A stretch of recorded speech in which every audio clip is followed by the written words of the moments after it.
여러분 안녕하셨습니까? 그리고 참 잘 오셨습니다. 그리고 오늘 여러분이 오셨기 때문에 아주 귀한 연주도 들으셨을 수 있었습니다. 이 사람이요, 때로는 한 곡의 연주를 통해서도 인생이 바뀔 수 있습니다. 또 때로는 하나의 그림을 보고도 그의 인생이 바뀔 수가 있습니다. 여러분, 박지성이 히딩크를 못 만났으면 그저 그런 선수로 그렇게 지나갔을 것입니다. 누구를 만나느냐, 어떤 음악을 듣느냐, 어디에 있느냐, 어떤 설교 말씀을 듣느냐. 오늘 우리 하나님께서 특별하게 이 전을 찾으신 우리 각 사람에게 개인적으로 말씀하여 주셔서 정말 내가 잘 왔다, 정말 귀한 말씀을 들었다라고 하는 생각이 주의 은혜 가운데서 우리 모두의 생각이 되기를 간절히 바랍니다. 2017년 10월 24일에 예루살렘 경매에 있었던 놀라운 일이 있었습니다. 그것이 무엇이냐면 그 경매의 물품 중에서 아인슈타인의 행복론 메모 2장이, 여러분이 보이는 이 종이 쪽지 2장, 호텔에 들어가면 있는 그 종이 쪽지에다가, 메모 용지에다가 2개의 글을 아인슈타인이 벨보이에게 주었어요. 마침 자기의 가방을 가지고 온 벨보이에게 팁을 주려고 했는데 아인슈타인이 도쿄에 방문했을 때 팁이 없었습니다.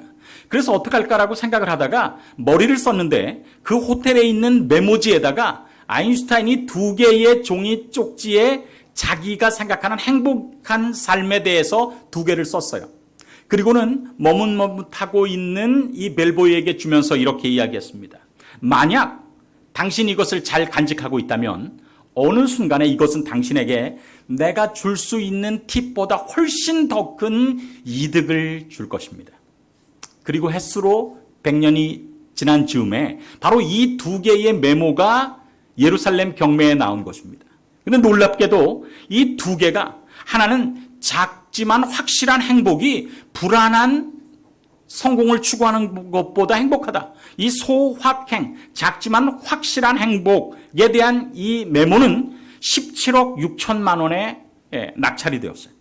그리고 뜻이 있는 곳에 길이 있다라고 하는 이 행복관, 이 아인슈타인의 특별한 행복관에는 그 메모가 2억 7천만 원에 낙찰되었습니다. 2개의 메모가 벨보이에게 엄청난 행운을 갖다 준 것입니다. 오늘 하나님께서 어제와 오늘을 통해서 아인슈타인이 기록한 2개의 쪽지처럼 우리에게 2개의 메시지를 주십니다.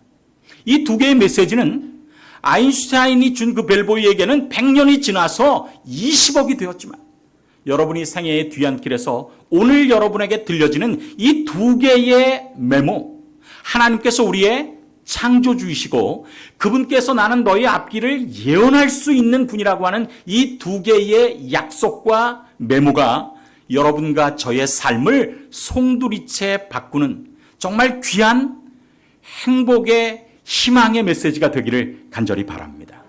어제 우리는 창조를 살펴보았습니다. 우리가 이 희망 없는 시대 가운데서 어떻게 희망을 가질 수 있는가? 나를 만드신 분이 계시고 그분께서 나에게 말씀하시는 성경 말씀이 살아있는 하나님이 우리에게 주시는 말씀이라는 것을 살펴보았습니다. 세상의 가장 큰 축복이 뭐냐면 내가 책임지지 않고 만든 분이 나를 책임진다라고 하는 것보다 우리를 더 든든하게 하는 것은 없습니다. 오늘 우리는 2번째의 메모를 살펴볼 것입니다. 그것은 무엇입니까? 예언입니다. 말씀한 분이 내 대신 이루어 주신다는 것보다 우리에게 더 미래에 대해서 확실한 희망은 없는 것입니다. 여러분, 어제 설교, 지금 생각하니까 어제 설교를 반드시 들었었어야 되는데 라고 생각하시는 분들은 유튜브에 올라가 있는 어제 저녁의 설교를 경청하시기 바랍니다. 어저께 저녁의 설교는 정말 중요한 설교였어요. 그리고 오늘 우리는 어제 설교와 못지않게 정말 중요한 2번째 행복 메시지, 예언, 말씀한 분이 이루어 주신다라고 하는 놀라운 말씀 속에서 새로운 희망을 갖게 되기를 간절히 바랍니다. 우리는 어제 성경이 말해주는 희망 이야기, 그래서 정말 창조하신 하나님께서 보이지 않지만 계시는가, 교회에 많은 사람들이 가는데 그분들이 하나님을 믿는데 정말 하나님이라는 분은 계시고, 그리고 성경은 하나님이 계시다라고 이야기하는 성경은 우리 인생을 걸만한 믿음의 책인가, 신뢰할 만한 책인가를 살펴보았어요. 그래서 우리가 곰곰이 살펴보고 꼼꼼히 따져봐서 우리는 하나님께서 살아계시다라고 하는 사실을 알게 되었습니다. 아, 이게 뭐지? 하고 지금 이것을 보면서 하시는 분들은 유튜브 어제 저녁 설교를 꼭 들으셔야 됩니다. 오늘 우리는 두 번째 메시지, 예언, 말씀한 분이 이루어 주신다라고 하는 놀라운 사실을 우리가 함께 살펴보겠습니다. 제가 20년 전에 미국 비자가 거절된 아픈 추억이 있어요. 미국에 공짜로 갈 수 있는 기회가 있었는데 거절되었어요. 이유는 뭐냐? 제 이름이 김권이기 때문에 그렇습니다. 제가 성이 김이고 이름이 권인데 하필이면 권 씨가 한국엔 또 많이 있어요. 그래서 제 여권과 서류에 성이 틀려진 것입니다. 예. 누군가의 실수로 틀려진 거예요. 그래서 가지 못하게 되었습니다. 그래서 제가 공짜로 갈 수 있는 미국 여행을 갈 수가 없게 되었을 때 그 소식을 들은 저의 친구가 찾아와서 이렇게 이야기하는 것입니다. 권이야, 내가 도와줄까? 내가 부시 대통령 아주 잘하는데. 제가 보니까 별로 별 볼 일 없는 친구인데, 미국의 대통령, 그 당시 부시였습니다. 부시 대통령을 안다라고 하는 것입니다. 그래서 물에 빠진 사람 무엇이라도 잡는 심정으로, 지푸라기라도 잡는 심정으로 제가 부탁을 했어요. 그래, 야, 네가 어떻게 근데 부시를 아니? 근데 하여튼 내가 지금 사정이 딱하게 됐으니 좀 도와다고. 그랬더니 그 친구가 골탕 먹어보라라고 하는 그런 표정으로 저에게 이렇게 이야기하는 것입니다. 근데 문제는 권이야, 나는 부시 대통령을 잘 아는데 누가 날 몰라? 부시 대통령이 나를 모른다라고 하는 거예요. 제가 얼마나 그때 참 약 올랐는지 모릅니다. 그렇습니다. 여러분, 우리가 어제 저녁에 살펴본, 만약 이도령이 살아있고 기다리라는, 내가 곧 간다라고 하는 그의 편지가 믿을만 하다면 다음 중 기뻐할 사람은 누구일까요? 자, 퀴즈부터 시작합니다. 1번 백설공주, 2번 엘사공주, 3번 이 아가씨. 여러분 누굽니까? 정답이 뭐예요? 정답은 3번이에요. 왜 1번과 2번은 이도령이 돌아간다라고 하는 그 살아있고 돌아간다라는 것이 기쁨이 되지 않습니까? 1번과 2번의 아가씨는 이도령과 어떤 관계가 있어요, 없어요? 없단 말이에요. 그래서 중요한 것은 무엇이냐면 이도령이 살아있고 그의 편지가 믿을만하다보다 더 중요한 게 있습니다. 그것은 관계가 사랑의 관계냐 하는 것입니다. 똑같습니다. 우리가 어제 저녁에 우리가 살펴본 것이 무엇이냐면 하나님은 곰곰이 생각해봐도, 꼼꼼히 살펴봐도 살아계시고 그분에 대해서 기록한 성경은 믿을만하다라고 하는 것에 우리가 공감했어요. 그런데 마치 이도령이 살아있고 그의 편지가 믿을만해도 춘향이가 아니면 의미가 없듯이 하나님이 살아계시고 그분이 우리에게 주신 성경 말씀이 믿을만해도 그것이 나와 의미가 있다면, 나에게 희망을 주는 기별이라면 그분과 나 사이에 어떤 관계가, 사랑의 관계가 있어야 된다라고 하는 사실을 우리가 바보가 아니면 깨달을 수가 있는 것입니다. 그래서 성경은, 특별히 구약은 하나님과 내가 도대체 어떤 관계인가를 4가지로 설명합니다. 여러분 아주 중요한 이 성경 연구에 잘 오셨습니다. 성경이 이야기하는 하나님이 나와 무슨 상관이 있는가? 첫 번째는 그분은 나를 만드신 분입니다. 그분은 나를 창조하신 분이에요.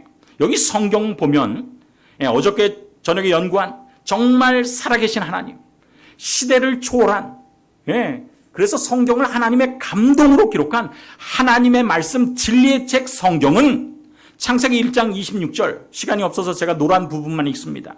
하나님이 자기 형상, 곧 하나님의 형상대로 사람을 창조하시되, 성경을 맨 처음 펴서 성경의 첫 번째 장을 보면 하나님께서 천지를 창조하셨을 뿐만 아니라 여러분과 저를 만드셨다, 창조하셨다. 인간의 기원이 하나님으로부터 시작되었다라고 하는 사실을 분명히 이야기합니다. 세상과 사람이 어떻게 해서 시작됐는지에 대한 이론은 2가지가 있어요. 하나는 진화론이라고 하고 하나는 창조론이라고 합니다. 그런데 많은 사람이 진화론이 과학적인가라고 오해할 수가 있어요. 그런데 여러분, 진화론은 지금까지도 론입니다. 이론이지 이게 진리가 아니에요. 왜냐하면 거기에 대한 많은 지식인들이 검증이 불가능한 어떤 요소가 있기 때문에 그렇습니다. 정말 진화가 자연적인 상황 가운데서 일어날 수 있는 것인가? 과학이 발전하면서 과학자들이 연구하기 시작했습니다. 이 칼 세이건 천체 물리학자, 외계 생물학자가 뭘 연구했는가? 단백질 하나가 우연에 의해서 만들어질 확률을 계산했어요. 그 확률이 뭐냐면 10의 130승분의 1입니다. 그리고 프레드 호일 그리고 찬드라 위크라마싱 이 세계적인 석학이 그렇다면 단백질 하나가 우연에 의해서 만들어질 확률이 아닌 세포 하나가 우연에 의해서 만들어질 확률을 계산해 봤더니 아무리 적게 잡아도 10의 4만 승분의 1이어야 된다라고 하는 것입니다. 그러니 사람의 몸은 100조 개의 세포로 이루어졌어요. 그러니까 100조 개의 세포로 이루어진 인간이 우연에 의해서 만들어질 확률은 너무나도 황당한 것입니다. 그래서 10의 4만 승분의 1, 이 단백질 하나가 그리고 세포 하나가 이루어질 그 확률을 그분들이 연구하면서 결론이 이거예요. 폐차장에 버려진 자동차의 잔해가 비바람의 영향을 받아 600만 개의 부품과 274kg의 전선으로 이루어진 보잉 747 여객기로 우연히 조립되는 것과 같을 정도의 확률이다. 그러니까 이게 절대로 세상에서 이루어질 수 없는 것이라고 하는 사실을 발견했어요. 여러분, 하나님이 사람을 만드셨다라고 하는 사실은 정말 미신적인 것, 어떻게 신앙이 좋은 어떤 그런 특별한 사람들이 아니라 똑똑한 사람들도 찾아가 보면 진화론도 믿음에 기초한 것이고 창조론도 믿음에 기초한 것이라고 하는 사실을 발견하게 되는 것입니다. 우리가 잘 아는 것처럼 이분이 누구냐? 프랜시스 S. 콜린스예요. 미국의 물리학자, 의학박사, 미국 국립보건원장입니다. 근데 이분이 왜 유명하냐면 인간의 질병을 연구하면서 질병이 걸렸을 때 이게 무엇에 의해서 걸리는가? 그것을 이해하기 위해서 게놈 프로젝트를 진행했는데 그 게놈 프로젝트의 원장입니다. 이 인간 게놈 연구소의 소장인데 그분이 인간에 대해서 연구하면 할수록 우연이 아닌 어떤 분의 분명한 목적에 의해서 만들어졌다라고 하는 사실을 확신하게 되는 것입니다. 여기 그분의 책 The Language of God에 이렇게 기록되어 있어요. DNA라고 하는 것은 모든 살아있는 것들 속에 들어있는 화학 요소입니다. 그것은 집의 설계도처럼 하나님이 우리를 어떤 구조로 만드셨는지에 대한 정보 창고와도 같은 것입니다. 그래서 인체를 연구하면 할수록 우연에 의해서가 아니라 어떤 분이 의도적으로 목적을 가지고 설계도에 의해서 만들었다라고 하는 사실을 과학자들이 더 깊이 과학을 연구할수록 깨닫는 시대에 우리가 살고 있다라고 하는 사실을 기억하게 되기를 바랍니다.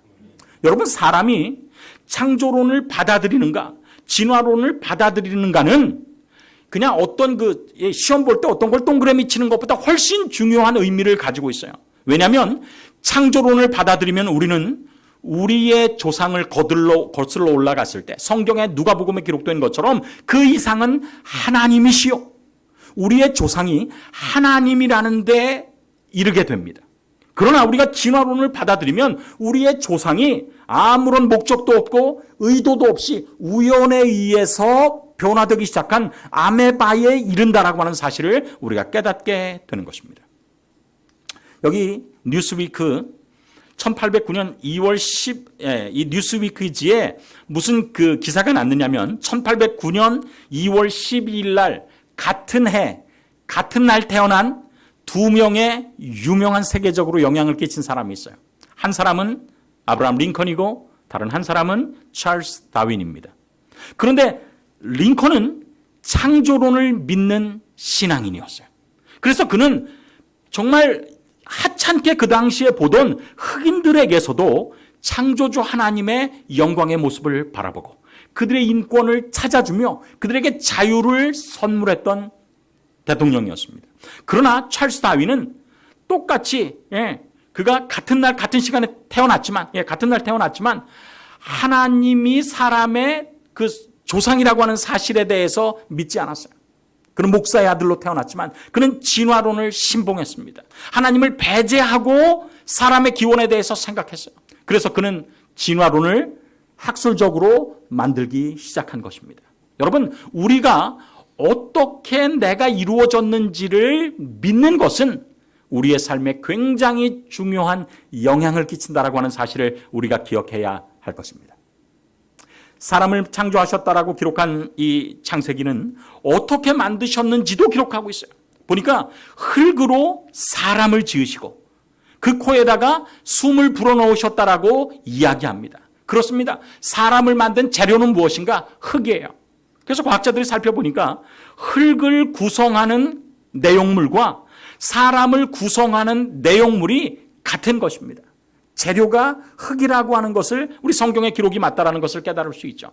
그렇다면 얼마의 재료를 사용하셨는가? 여기 보면 140파운드의 무게, 그러니까 64kg 정도 되는 사람은 지방은 비누 7개, 탄소는 연필심 9,000개피, 이는 성냥 2,000개피, 철분은 중간못 1개, 설탕 1그릇, 물 38리터. 그래서 이것을 계산한 그 1980년 통계에 겨우 $8 10센트, 9,720원이에요. 저는 10,000원이 넘겠죠. 왜? 64kg가 훨씬 넘으니까. 예. 근데 여러분 보십시오. 우리 인간의 재료가 무엇이 안 되느냐면 평균적으로 따지면 10,000원이 되지 않아요. 그런데 왜 10,000원이 되지 않는데 인생을 어떤 것으로도 세상에서 바꿀 수 없는 가장 가치 있는 존재가 된 것입니까? 그것은 하나님이 흙으로 사람을 만드시고 그곳에 생명의 호흡을 불어 넣으셨기 때문입니다. 이 생명의 호흡 때문에 인간의 가치가 달라지는 거예요. 그런데 하나님을 우리가 배제하는 삶을 산다면 우리의 몸은 여전히 9,720원짜리로만 우리를 인식하는 것입니다.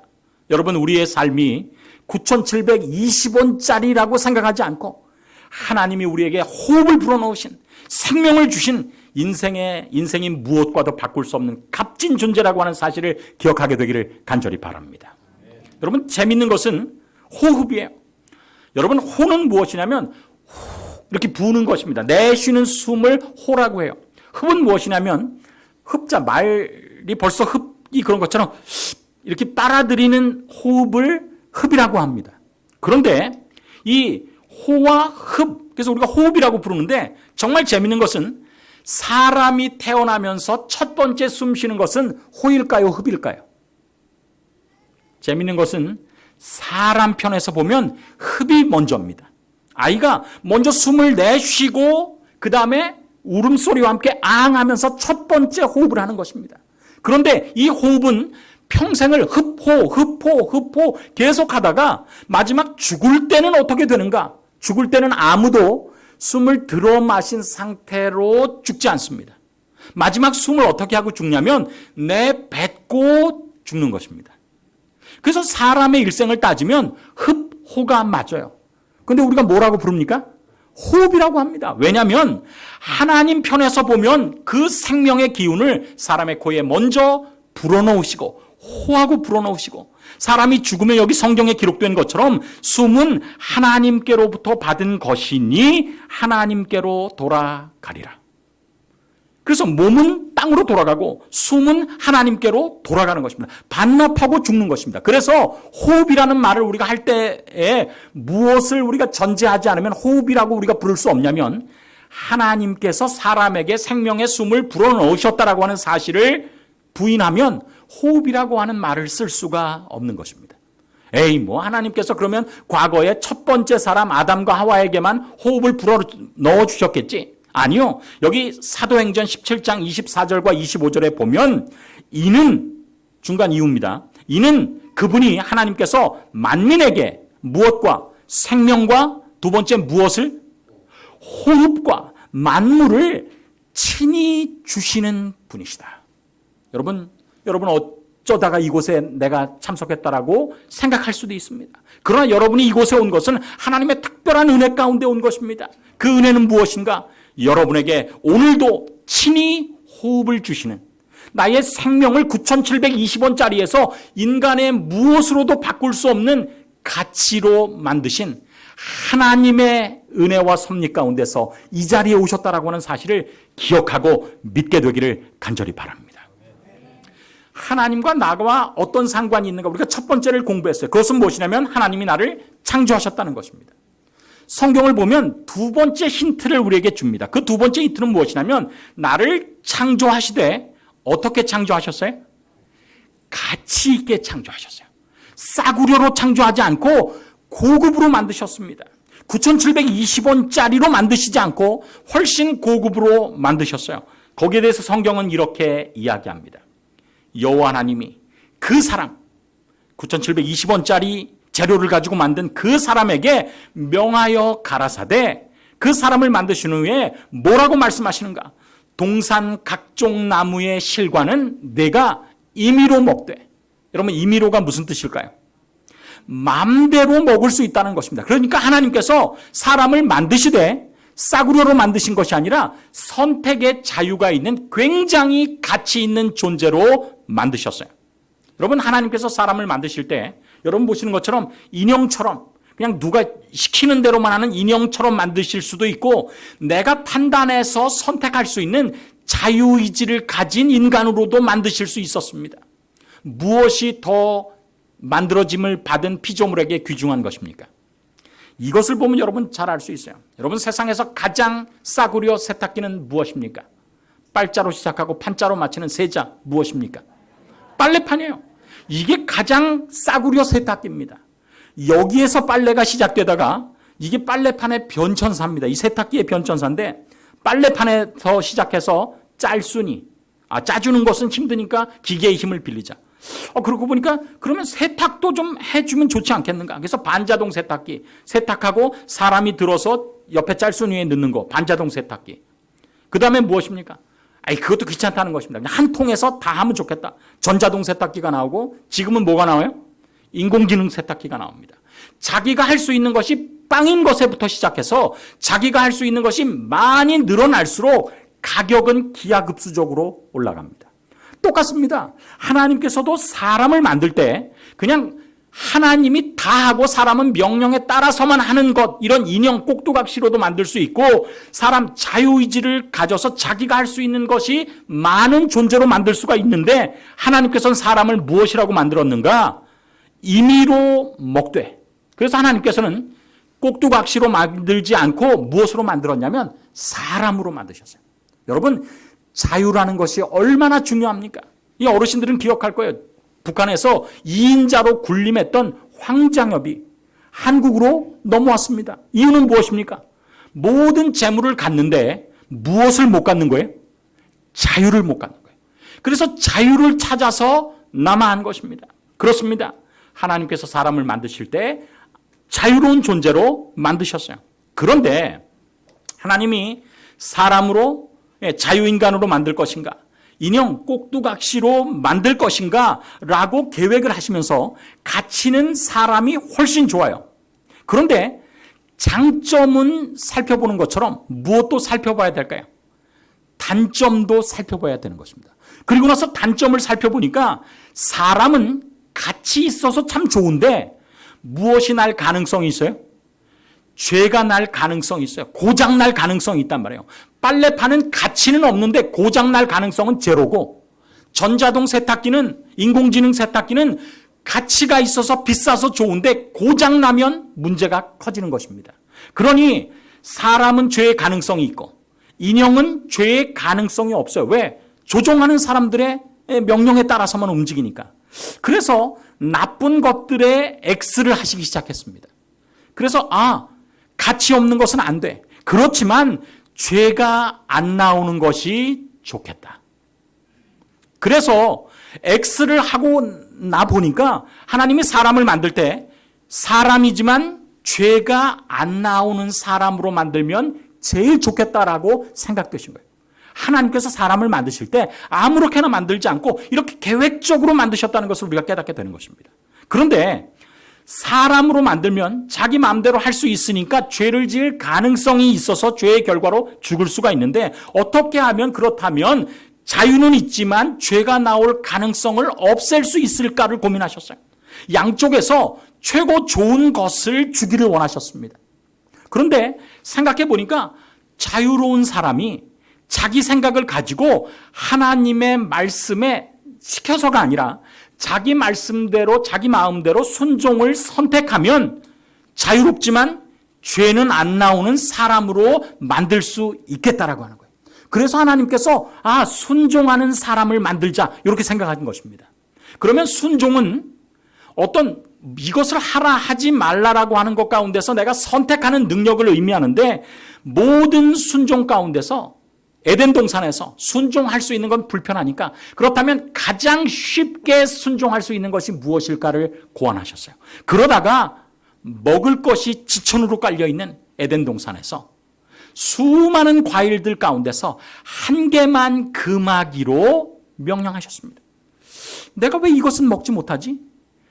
하나님께서 하시지 말라고 하셨잖아. 그래, 내가 자유롭지만 하나님의 말씀에 순종할 때 나의 생명이 영원할 수 있지. 내가 하나님의 말씀에 순종하리라.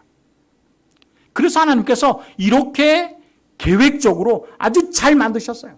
그런데 문제가 발생했습니다.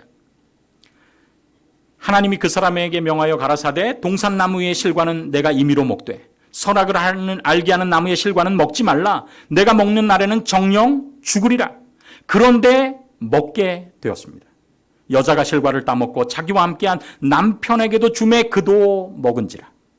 여러분, 문제가 드디어 발생한 것입니다. 먹으면 죽으리라 했는데 그것을 따먹은 거예요. 그때 하나님과 우리와의 관계에서 세 번째 아주 중요한 요인이 발생한 것입니다. 세 번째가 무엇인가? 하나님과 우리 사이의 관계는 죽기까지 내 죄를 그분께서 책임지신 것입니다. 이것은 하나님이 우리를 만드시되 가치 있게 만드셨다보다 더 중요한 차원의 문제예요. 그분은 그렇게 해서 죽을 수밖에 없는 인간을 위하여 십자가에 달려 돌아가시기로 결심한 것입니다. 여러분, 먹는 날에는 죽으리라. 먹었어요. 그때 하나님께서 아담과 하와에게 범죄한 아담과 하와에게 나와서 말씀하신 것입니다. 그런데 아담과 하와에게 나와서 말씀하실 때 하나님께서 말씀하신 이 두 개의 명령을 아담과 하와가 범죄한 것이 이룰 수가 없는 모순적인 상황이 발생한 것입니다. 하나님께서는 사람을 만드신 다음에 생육하고 번성하여 땅에 충만하라고 말씀하셨어요.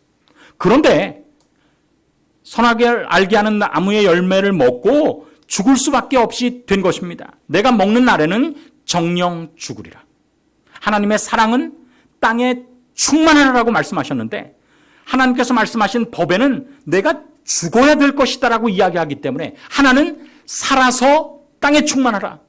또 하나는 죽어야 된다. 그래서 땅에서 너희가 사라져야 된다라고 하는 이 두 개의 명령이 서로 상반되고 충돌하게 된 것입니다. 여러분, 이럴 때 하나님께서 어떻게 방법을 취하셨습니까?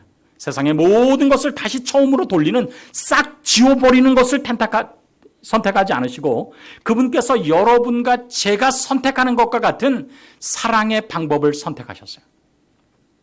저희 집 아이가 옆집에 가서 꽃병을 깼습니다. 그럴 때 법은 돈을 주세요라고 요구하고 사랑은 봐주세요라고 요구하는 것입니다. 그런데 아이에게는 돈으로 갚을 능력이 없어요. 그때에 돈 주세요라고 하는 율법의 요구를 아버지가 대신 갚아주고 봐주세요라고 하는 사랑의 혜택을 아들이 받게 하는 것입니다. 이게 법도 살리고 사랑도 살릴 수 있는 유일한 방법입니다. 제가 어렸을 때 이런 거 많이 경험했어요. 하나님께서도 똑같이 하셨습니다. 사랑과 공의 어떤 것도 소홀히 할 수 없기 때문에 이 모두를 지키기 위해서 하나님께서 사람 대신 죽고, 그러니까 하나님께서 법의 요구를 지켜주시면서 사랑이 요구하는 생명을 다시 구원받을 수 있도록 하는 이 방법을 하나님께서 고안하신 것입니다. 누가 우리를 대신해서 대신 죽는 것입니까? 하나님께서 우리 인간을 위해서 대신 돌아가심으로 우리를 다시 구원하여서 회복시키는 계획이 마련된 것입니다. 근데 문제가 발생했어요. 그 문제가 무엇인가? 그분께서 돌아가셔야지만 이 문제를 해결할 것이라고 그분이 희생적인 사랑을 계획 속에서 결심하셨는데 그분은 신이시기 때문에 돌아가실 수가 없어요. 여기 성경에 보면 그분은 죽지 아니함이 오직 그분에게 있다라고 이야기합니다. 영어 성경에 보면 불멸이 그분에게만 있다라고 이야기하는 것입니다. 그분이 돌아가셔야지만 문제가 해결될 수 있다라고 결심하셨는데 그분은 돌아가실 수가 없어요. 그래서 세상의 모든 아이들은 살기 위해서 태어나는데 오직 세상에 단 한 분, 죽기 위해서 탄생한 분이 이 세상에 오신 것입니다. 그게 누구신가? 하나님이 죽을 수 있는 사람이 되셔서 이 땅에 오셔서 사시고 여러분과 저의 죄를 위해서 돌아가신 그분이 바로 예수님이라고 하는 사실을 우리는 구약을 통해서 발견할 수가 있고 바로 그분이 이 땅에 오실 때 내가 너 대신 죽는다라고 하는 이것이 복음이라고 하는 사실을 우리가 깨닫게 되는 거예요. 그리고 이 복음이 세상에 제일 잘 전파될 수 있도록 두 개의 장벽이 제일 완화됐을 때 하나님께서 인간이 되셔서 이 땅에 오셨습니다.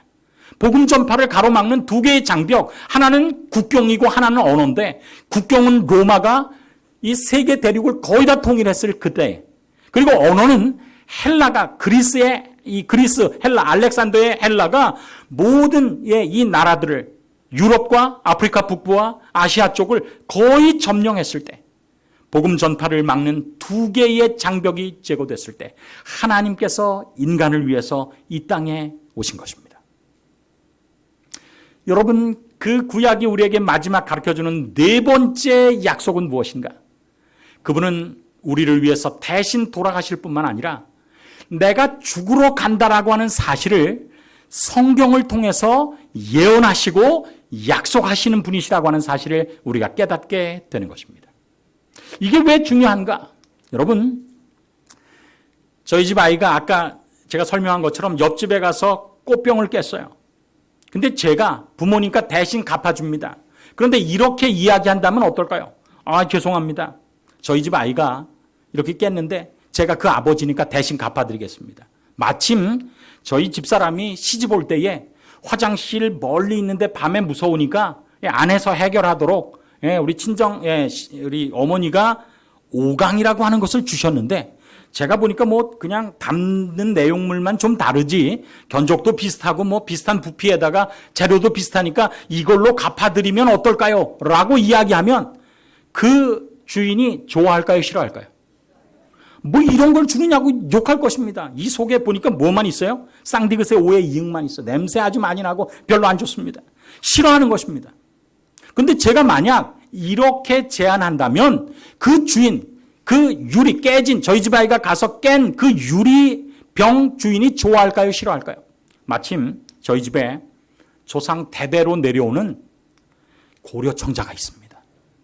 저희 집 아이가 또 가서 깰 수도 있고 그러니 제가 저희 집 아이를 죄를 대신해서 갚아드릴 때 고려청자를 드릴 테니 앞으로 꽃병 100개 깨도 용서해 주십시오.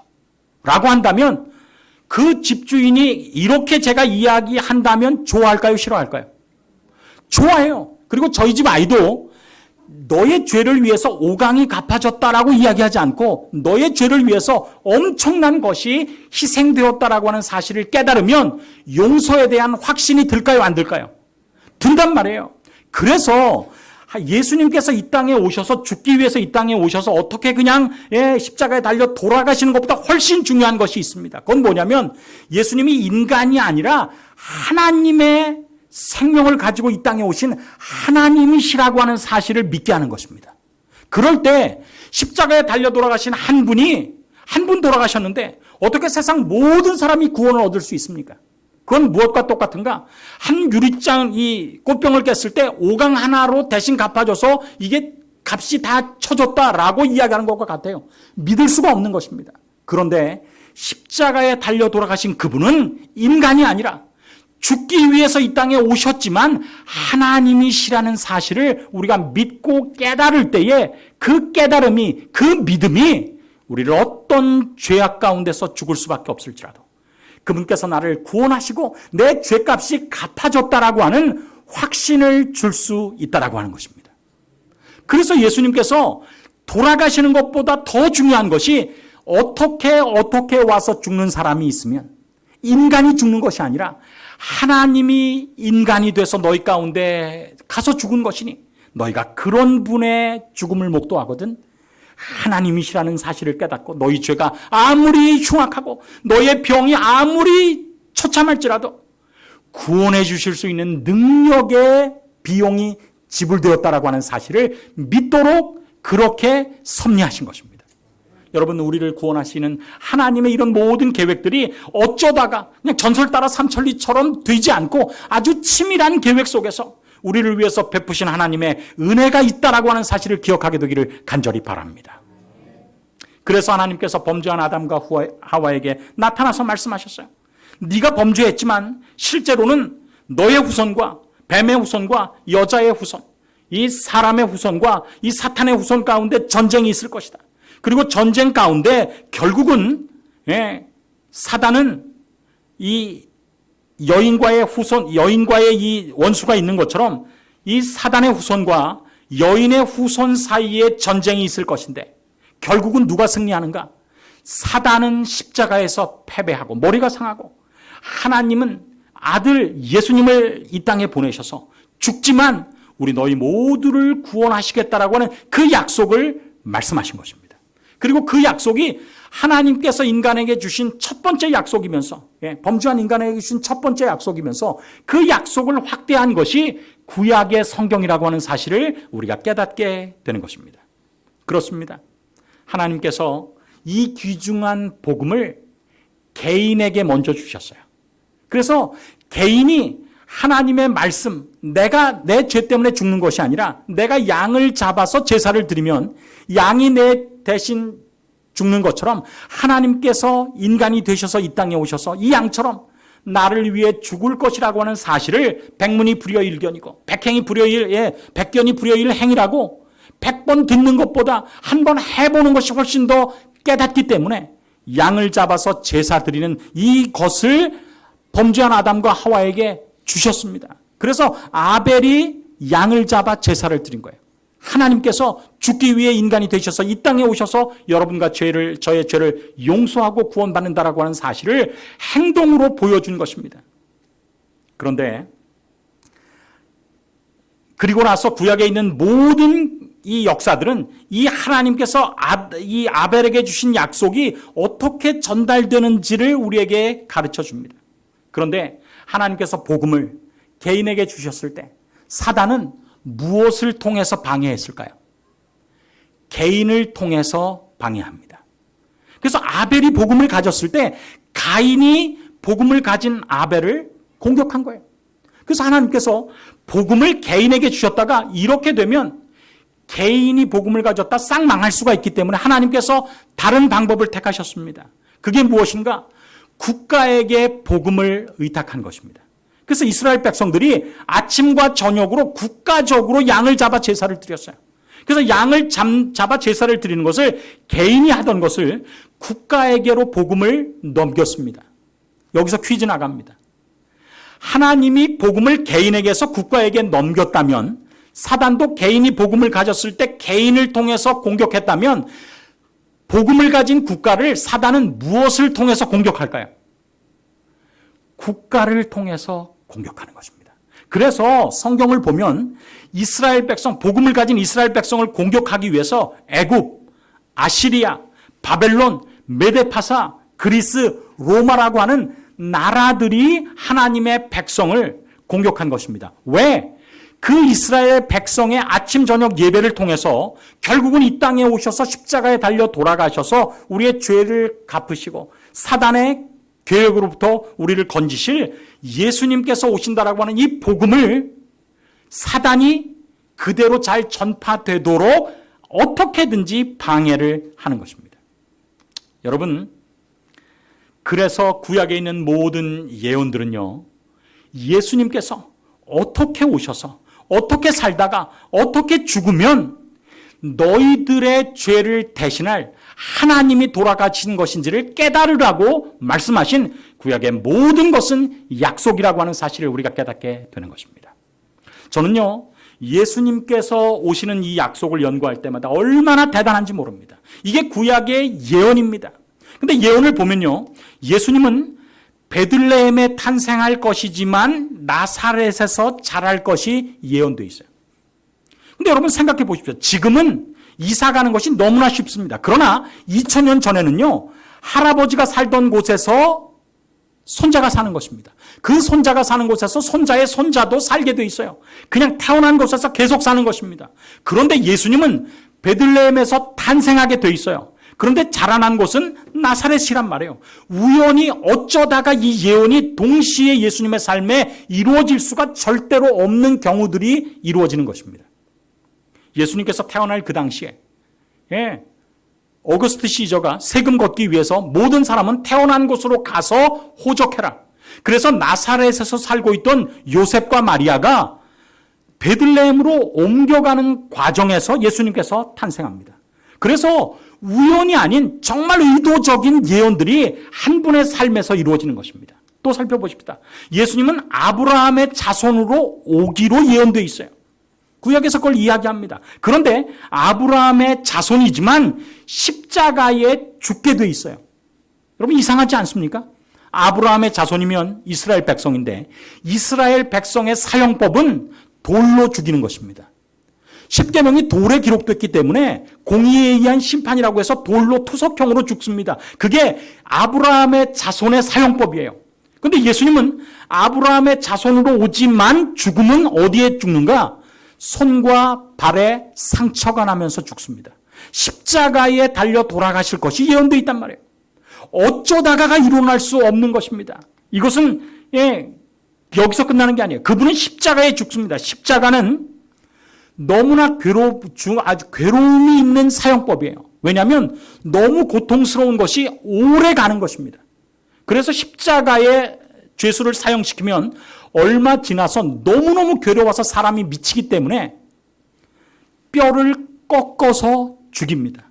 특별히 유대인들이 십자가 위에 안식일까지 죄인들을 달아놓지 않기 때문에 안식일이 되기 전에는 생명을 없애기 위해서 반드시 뼈를 꺾어서 죽였어요. 근데 예수님은 십자가에 죽을 것이 예언되어 있지만 뼈는 상하지 않을 것이라고 예언되어 있는 것입니다. 또 그분은 종의 값에 팔린다라고 이야기하고 있어요. 하찮은 대우를 받는다는 것이죠. 그런데 죽은 이후에 그분의 무덤은 어디에 장사될 것이다? 부자의 묘에 장사될 것이라고 이야기하는 것입니다. 무엇을 이야기하는 것입니까? 하나님이 사람 대신에 이 땅에 와서 너희를 위해서 죽을 것이다라고 하는 구약의 예언은 너무나도 정확하게 우연에 의해서 이루어지지 아니하고 계획에 의해서 이루어졌다라고 하는 사실을 우리가 깨닫게 되는 것입니다. 너희를 위해서 십자가에 달려 돌아가신 그분은 어쩌다가 그냥 잘못해서 로마 시대에 형벌받는 분이 아니라 이렇게 우연이라면 절대로 일어날 수 없는 여러 개의 대조적인 예언들 속에서 태어나고 살고 그렇게 살다가 죽음당하고 장사 지내는 분이 있는 것을 보거든 사람이 아니라 하나님, 오강이 아니라 고려청자라고 하는 사실을 알도록 우리에게 말씀하신 것입니다.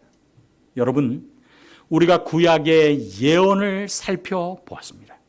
이 구약의 예언은 우연이 아니라 우리에게 하나님이 정말 어떤 분이신지를 가르쳐주는 것이 무엇인가? 그게 예언이에요.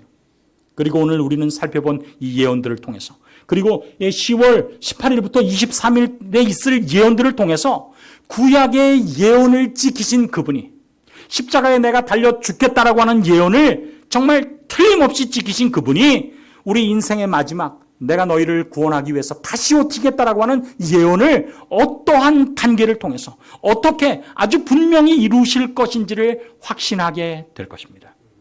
이번 기회에 여러분이 아인슈타인의 2개의 메모를 통해서도 한 사람이 그때 그것이 형편없는 그냥 종이 쪽지였는데 그게 20억이 되는 축복을 누린 것처럼 여러분이 어제와 오늘 주어지는 말씀을 통해서 그리고 오늘 주어지는 이 예언에 더 깊이 있는 말씀을 통하여서 하나님께서 우리의 삶에 큰 의미가 있고 그분께서 우리의 미래를 주관하고 계시고 우리의 미래를 책임지신다라고 하는 사실을 희망이 없는 시대 속에서도 희망을 갖고 깨닫게 되기를 간절히 바라는 것입니다.